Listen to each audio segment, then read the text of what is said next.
G'day folks. Today I'm going to be reviewing a spinner, a bladed spinner. It's a spinner that I've never used before until yesterday. It's called an Obsession spinner. There's a big carp jumping down here while I'm talking to you now. Get the rods in! No. An Obsession spinner, I've never heard of them. They are not affiliated with Obsession spinner baits as far as I understand. The Obsession spinner baits apparently are a good item, but that's a completely different company. This company is called Extreme Fishing and the bladed spinner is called the Obsession.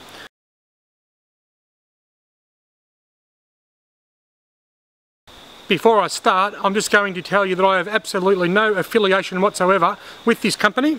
In fact, I don't even know what the company is or who it's distributed by. I went to the website and it is www.extremefishing.ru. So I looked at it and the writing appeared to be in Russian. Obviously someone imports them and distributes them, but I don't know who, no idea. I went into adventure camping and fishing yesterday to buy myself some new fish grips for my cod fishing. Young Drew, who's 10 years older than me and about 10 inches shorter, he gave me the Royal Drew tour, which he loves to do, and we went for a walk around. He showed me what's hot and what's not, and he showed me these, and I took one look at them and I thought, I'm going to get one of these because these look awesome.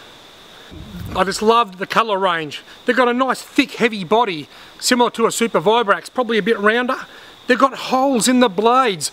A lot of you may remember the old Dixon spinners from back in the 1970s and 1980s. They were a great catcher of redfin. This has got a similar blade to the Dixon spinner in that it's got the holes in it, but it's not a long skinny blade like the Dixon spinner. It's a sort of more of a round shape, the same as the Super Vibrax, which I believe pull a lot harder. It's a heavy lure, so it casts really well. So for those that don't know what an inline spinner is, or a bladed spinner, it's called a spinner because the blade spins. How's that? Who would have thought that? A bladed spinner is called a bladed spinner because the blade spins. But it does. It's a bit of wire with a body, which is a chunky bit, a set of hooks at the end, treble hooks or a single hook, and a revolving blade that as it goes through the water, the blade spins around. So that's an inline spinner, as opposed to, say, a spinner bait, which isn't inline in a straight line. It comes down on a shank so that it's got the blades at the top and the hooks at the bottom. But an inline spinner just comes straight through to the hooks in a nice straight line. So yesterday I went out and I used these Obsession spinners, or this Obsession spinner. I only bought one, and I haven't even got it anymore because it's on the bottom of a creek, thanks to, with compliments of a very large redfin. I loved it. The fish climbed all over it.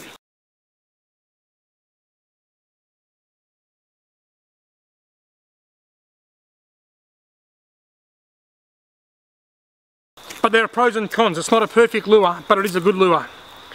Let's talk about the worst things. What's the bad thing about it? I don't think it pulled hard enough for my liking. When you cast a bladed spinner out and you retrieve it, the rod tip should bend over a bit under the weight of the spinner. Some pull harder than others. That's to do with how much water they displace.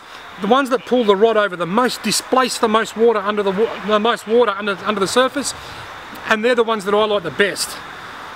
This didn't displace a whole lot of water.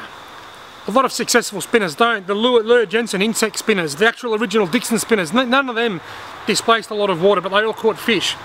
So that's probably my only gripe about the lure, is that it doesn't displace a lot of water. It doesn't pull very hard, which means it may be hard to use in faster water.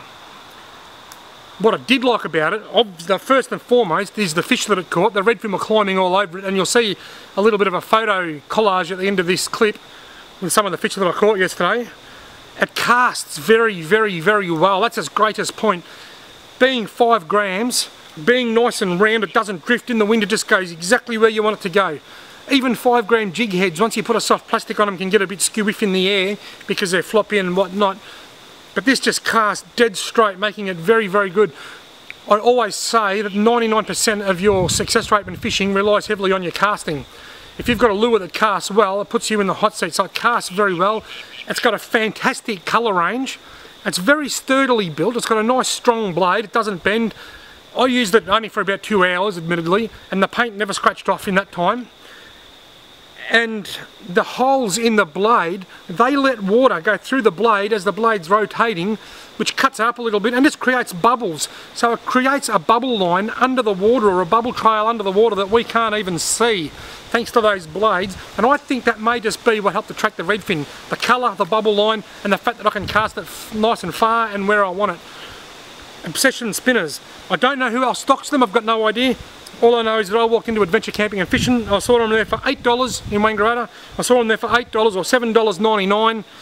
Could never work out why they say $7.99 instead of $8. I just think maybe it sounds better. But I saw them there for $7.99. I bought one, I took it out, I caught a lot of redfin and I quite liked it. And I think there's a spot for an obsession spinner in anybody's tackle box.